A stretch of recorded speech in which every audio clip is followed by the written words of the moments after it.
business. She tried not to listen in on conversations, something the superintendent, Mr. McQuillan, was still working on with Darcy. The light under the Roswell hotel socket lit up, and she plugged the pin into it. "Number, please." "Give me the sheriff's office, please, Beth," Morris Benson, the hotel clerk, requested.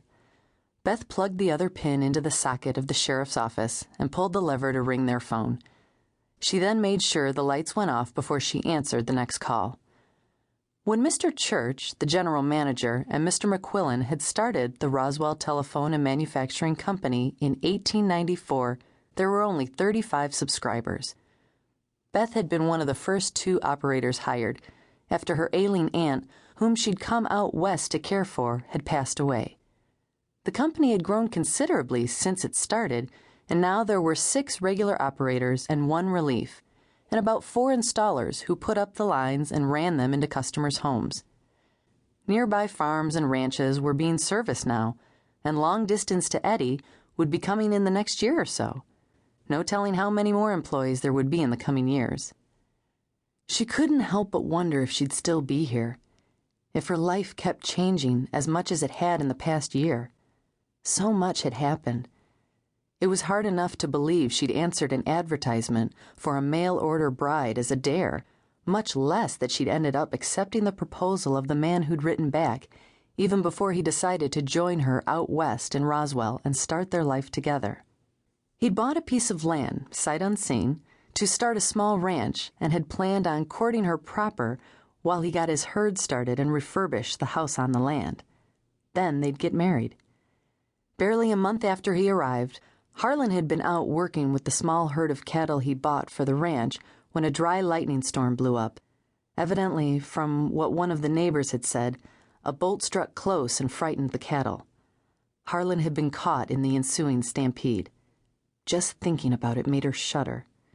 She was so relieved the children had been staying in town with her until Harlan was able to fix up the house and hadn't been there to see the death of their father. Beth still couldn't quite believe it all.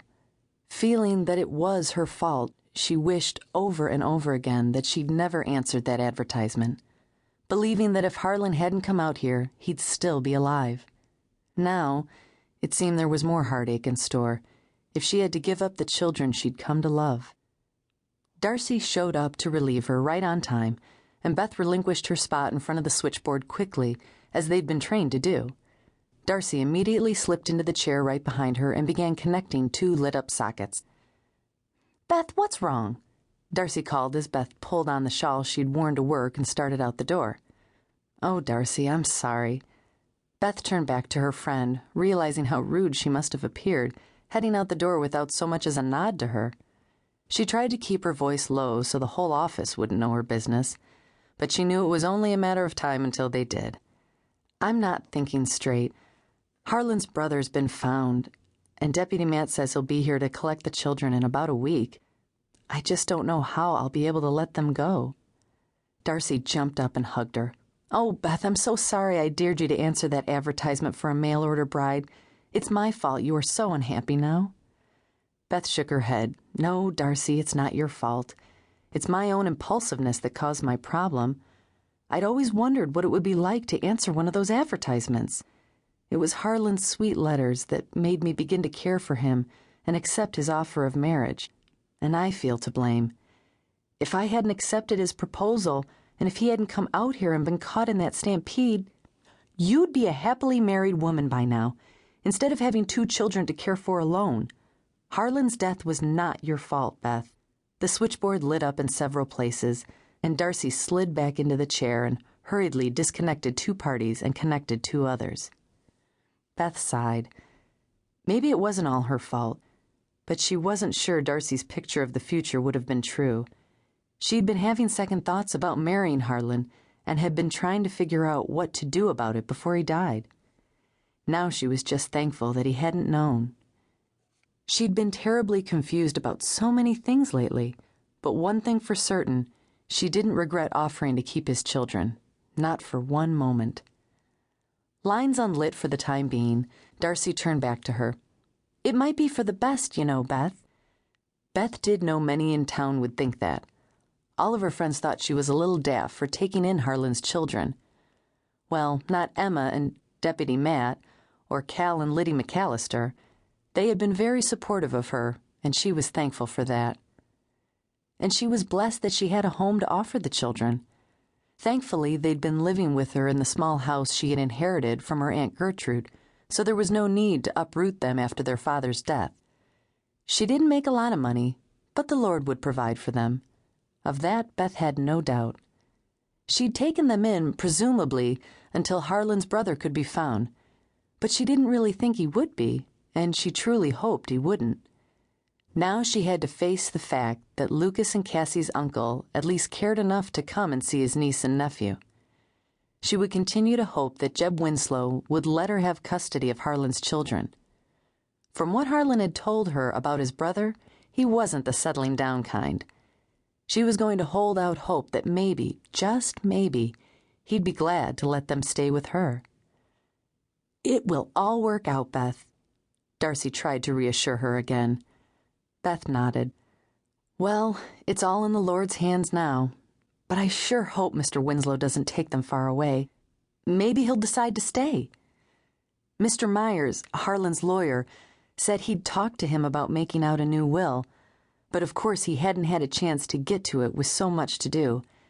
His old will appointed Jeb Winslow as the children's guardian. They inherit the land, but he has the say-so as to whether to sell it or keep it for them. I hope he'll settle here so at least I can keep watch over them. The switchboard lit up again, and Beth was relieved not to have to keep talking about it. She waved goodbye and hurried out the door. Jeb dismounted his horse and tied it to the hitching post just outside the cemetery gate, his heart still aching. He'd been riding for several weeks, ever since he received the letter telling him that his brother had died in a stampede, leaving 2 orphaned children behind. He'd come to take on the responsibility of raising them, even though the very thought of it scared him more than coming face to face with a mother bear. "Dear Lord, please help me do it right. You know I know nothing about bringing up children, so I'm just going to look to you to help me." He thought about his niece and nephew. Last time he saw them, Cassie was about 4 or 5, and Lucas was a toddler. Now they'd be about 9 and 6. 10 and 7? He didn't know. Remorse flooded Jeb's soul.